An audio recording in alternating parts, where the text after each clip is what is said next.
the writing in the sky. Look at this sky. No conductor, no rehearsal. Life simply flows and organizes itself within chaos. What we see there is the pure intelligence of belonging. Thousands of bodies.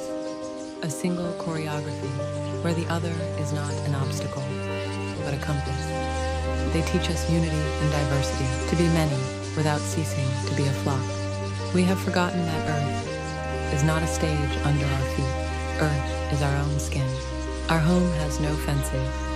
It has a heartbeat. To care for the planet is to secure our own flight, because either we save ourselves as a collective, or the sky loses its meaning. And you, how have you been guiding your flock?